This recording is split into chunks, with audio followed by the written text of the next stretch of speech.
আসসালামু আলাইকুম। আশা করছি আপনারা ভালো আছেন। আপনারা যারা ছাদের উপরে দেশি মুরগি বা অন্য যে কোনো মুরগি পালন করবেন, সেই ক্ষেত্রে আপনাদেরকে অবশ্যই কিছু নিয়ম মেনে চলতে হবে।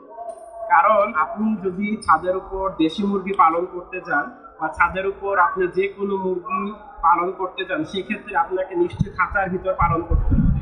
খাঁচা ছাড়া আপনি মুরগি পালন করতে পারবেন না। সেজন্য আমার পিছে দেখেন এরকম একটি খাঁচা আমরা নিয়েছি। আমরা যারা খাঁচাতে মুরগি পালন করব ছাদের উপর, তারা এই ধরনের খাঁচাগুলোতে আমরা মুরগি পালন করতে পারি।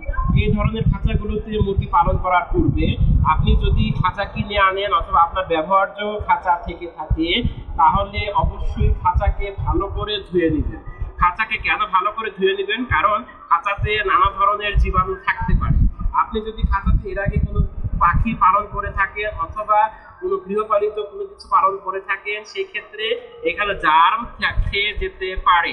এই যে জার্ম থেকে যেতে পারে, সেই ক্ষেত্রে অবশ্যই আপনাকে জার্মটাকে ডিসইনফেক্ট করে নিতে হবে।